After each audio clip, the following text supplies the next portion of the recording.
और धाम अपनी माता शनि महाराज यहाँ के महाराणा भगवान एकली नाथ को राजा के दिमाग बनकर राज करते थे। इसे पवित्र राजमार्ग के कोने कोने से सभी मामूबा मुझे बुला रहे उनका भी तुरंत स्वागत करता हूँ।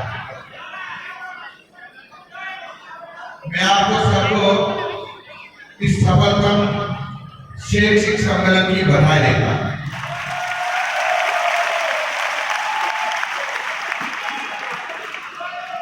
मैं भगवान से प्रार्थना करता हूँ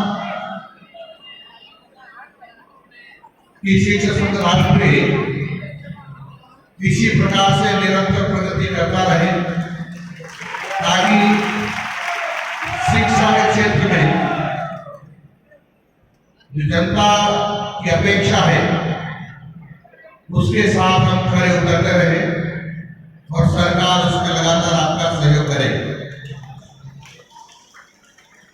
उपस्थित शिक्षक कार्यकर्ता बंधु और भगिनियों को मैं निवेदन करता हूं कि आप उस परंपरा के लोग हैं जिस परंपरा के पूज्य रामकृष्ण थे, समर्थ गुरु रामदास थे, अनेक प्रकार के हमारे देश में पूज्य गुरु हैं जिन्होंने पूरे देश को ही नहीं विश्व को दिशा दी है। आप उस परंपरा के लोग हैं, इसलिए इस प्रदेश में आपका सर्वोच्च सम्मान है। राजस्थान सरकार आपको किसी भी प्रकार के सम्मान में कमी नहीं आने देगी और लोग लगातार आपसे अपेक्षा करते हैं कि आपका सम्मान प्रदेश में नहीं पूरे देश में प्रथम नंबर पर हो, और इसमें हम सब लोगों को सम्मान बनाए रखने के लिए भी हमको हमारी काम की गति को तेज करना पड़ेगा। मैं और भारतीय जनता पार्टी की सरकार और माननीय हमारे मुख्यमंत्री निरंतर इस बात की हामी है कि शिक्षा में संस्कार का समावेश होना चाहिए, और आप भी इस बात को अच्छी तरह जानते हैं, आप भी कोशिश कर रहे हैं, लेकिन इसकी गति को तेज करने की जरूरत है और तेज करने की जरूरत है, क्योंकि आप ऐसे लोग हैं जो देश को संस्कारित नागरिक देते हैं, और जिस देश का नागरिक संस्कारित हो जाता है वो देश निरंतर सकारात्मक सोच के साथ आगे बढ़ता है और उससे देश को बड़ा लाभ होगा। इसलिए हम सब लोगों को अपने आप को समाज के सामने, अपने छात्रों के सामने अपने आप को आदर्श के रूप में प्रस्तुत करना पड़ेगा, क्योंकि आप सब लोगों को एक निगाह देखते हैं। कई बार कहता हूं तो ये भी देखते हैं लोग कि हमारे गुरुजन क्या बोलते हैं, कैसे करते हैं, कैसी दृष्टि है, कैसी सोच है, कैसा बना है, इन सब पर ध्यान रखते हैं और हमारे बच्चे उससे सीखते हैं। जिन्हें हम सब लोग को सावधानी बरतने की जरूरत है कि बच्चों को हम कैसे संस्कार दे सकते हैं, वैसा ही हम करते करें तो मैं समझता हूँ अच्छा रहेगा। और लगातार इसमें बढ़ोतरी होती जा रही है, लगातार शिक्षक बंधु इस दिशा में काम कर रहे हैं, इसलिए मैं सब शिक्षक बंधु भगिनियों को भी बधाई देता हूँ और धन्यवाद देता हूँ। राजस्थान सरकार ने जब सत्ता संभाली तो सबसे पहले मैं चिंता एक बात की कि हमारे शिक्षक बंधु और भगिनी हैं, उनके पदोन्नति पिछले 4 साल से, किसी भी 5 साल से, किसी 3 साल से नहीं हुई है, और सत्ता संभालते ये विचार मन में आया कि हमको सबको पदोन्नति देनी है। आपने कोई पदोन्नति के लिए हमारे यहाँ कोई बहुत बड़ी बात नहीं कही, लेकिन हम किसी को बिना मिले ही, किसी के बिना कहे ही ये निर्णय हमने लिया है और जो वर्षों से कोर्ट में उलझी हुई थी, कांग्रेस सरकार ने उलझाई हुई थी किन्हीं कारण से, वो सारे रास्ते प्रशस्त किए और लगभग थर्ड ग्रेड को छोड़ दें तो लगभग सारी पदोन्नति हमें करती है और थर्ड ग्रेड से सेकंड ग्रेड की पदोन्नति भी हम शीघ्र करने वाले हैं। सुप्रीम कोर्ट में हम निवेदन करने वाले हैं कि आपको परमिशन दे दीजिए ताकि निर्णयाधीन हम एक प्रमोशन कर सके और बहुत शीघ्र ही ये भी आपके सामने आएगा कि थर्ड ग्रेड से सेकंड ग्रेड की पदोन्नति हो गई है, ऐसा आपके सामने बहुत शीघ्र आने वाला है।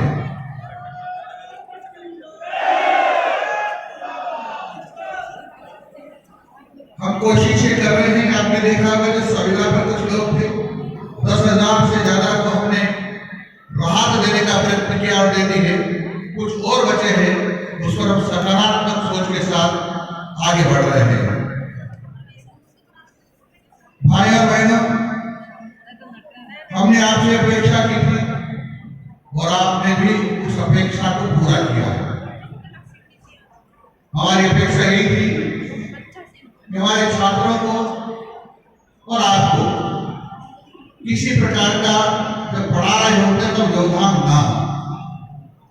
और हमने निवेदन किया आपसे कि कक्षा में पढ़ाते समय मोबाइल नहीं ले जाए, तो आपने उसको स्वीकार करके और उसको स्वीकार किया और उसके कारण से आपके बीच में और जो बच्चों के बीच में पढ़ाई की तारतम्यता रहती है वो टूटती नहीं। और इसके लिए धन्यवाद देता हूँ आपको कि आपने उसको सहज स्वीकार किया, इससे बच्चों की पढ़ाई को लाभ हुआ है।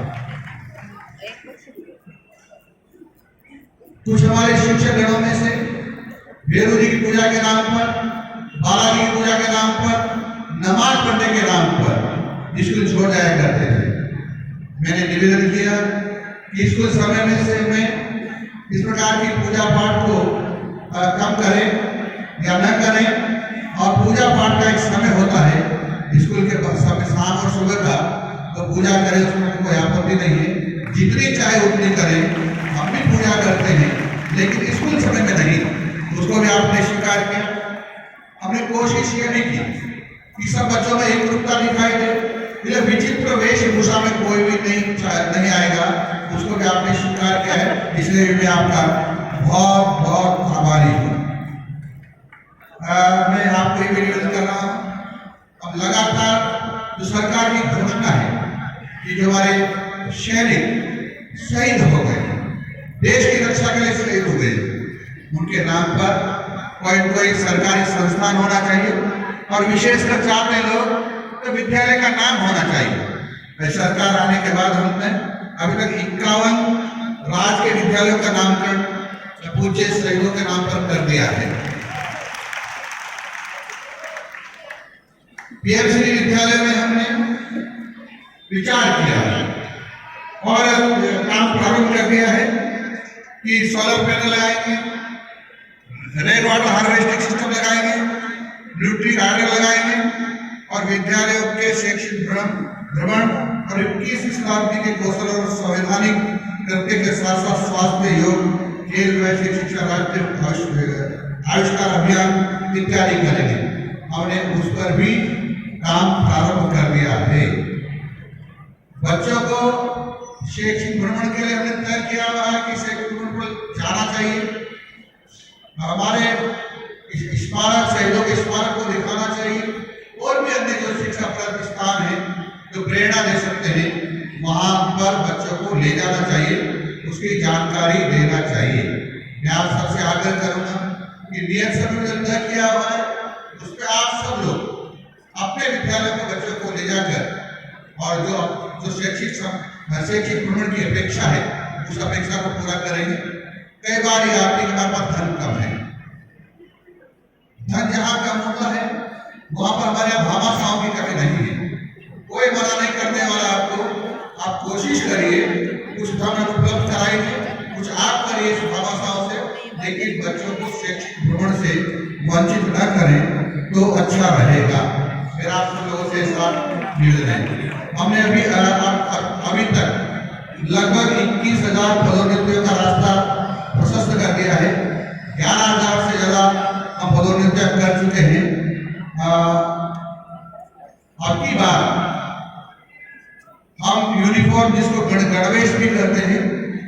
उसका पैसा सीधा छात्रों के खाते में स्थानांतरण करने का निर्णय ले चुके हैं और उनके खातों में हम पहुंचाएंगे। हमने 50,000 से अधिक पदों की भर्ती करने के लिए आरपीएससी को अभ्यर्थना भिजवा दी है ताकि हमारे अधिक से अधिक शिक्षक भर्ती हो। नए संकाय खोलने के लिए भी जितने बजट में प्रावधान था उनको सबको हमने स्वीकृति ले दी है और महात्मा गांधी विद्यालय की समीक्षा कर रहे हैं, क्योंकि आप सब लोग जानते हैं महात्मा गांधी विद्यालय ऐसे बोले थे जिसके बारे में जिसे कोई विचार ही नहीं किया गया, सोचा ही नहीं हो और खड़े होकर के कहने अंग्रेजी माध्यमिक विद्यालय खोल रहे हैं। आप सब लोग विद्वान लोग हैं, आप सब जानते हैं कोई भी काम करने के पहले सोचना पड़ता है कि इस काम करने में किस किस बात की जरूरत पड़ेगी। तो जो अंग्रेजी विद्यालय खोलने थे तो उसमें जरूरत पड़ती है पहले अंग्रेजी माध्यम के शिक्षकों की जरूरत पड़ती है, अंग्रेजी की पुस्तकों की जरूरत पड़ती है, वहाँ भवन की जरूरत पड़ती है।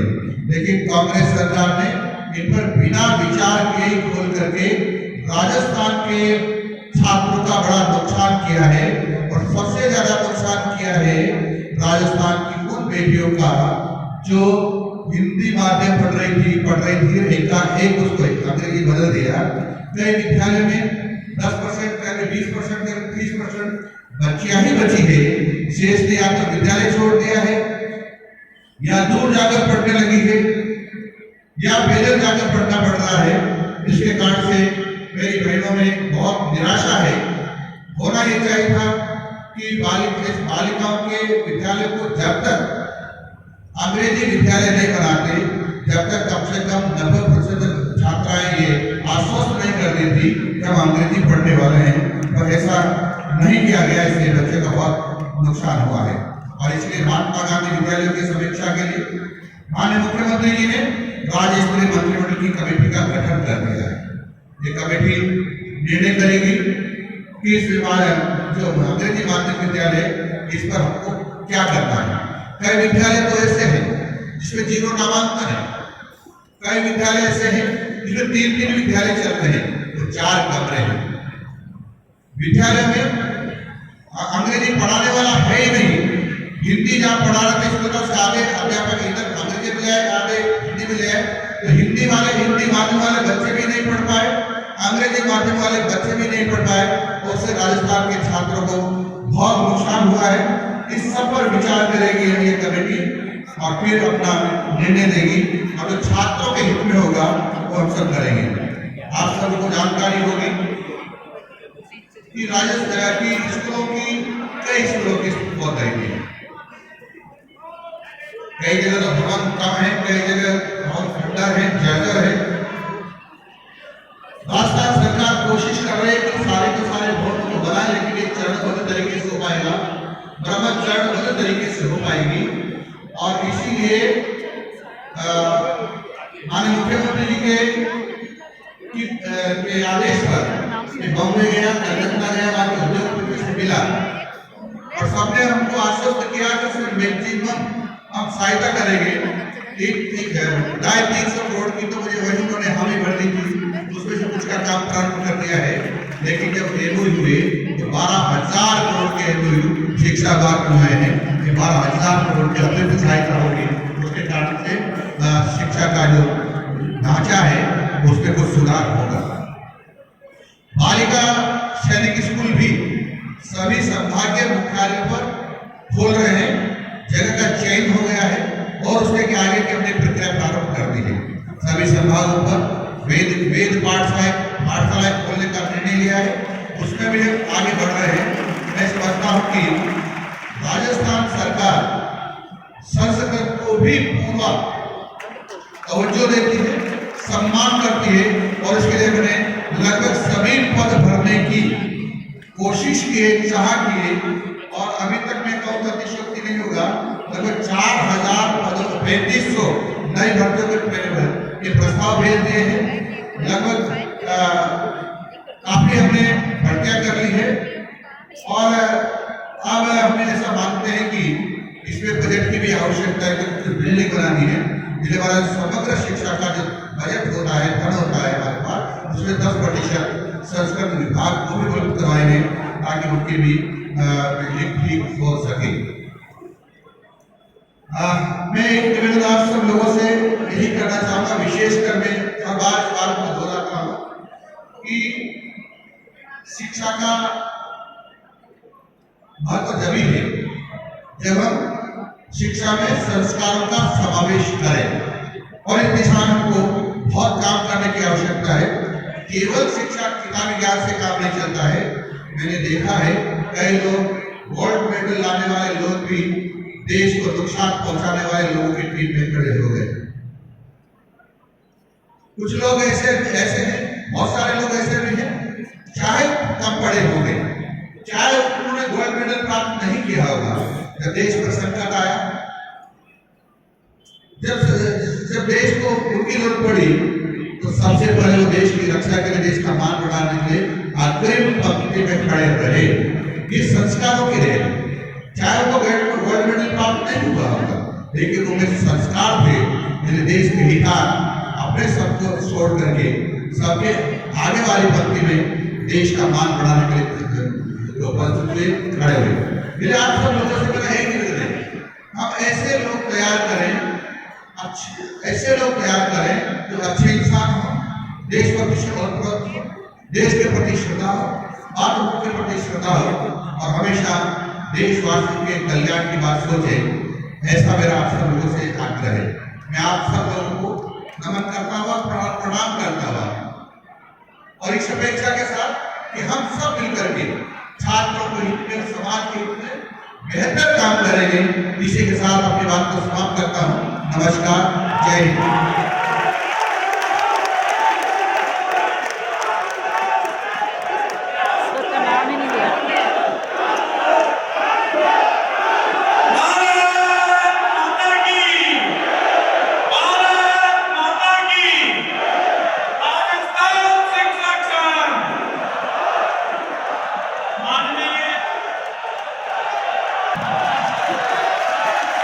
मैं आपसे जानना चाहता हूं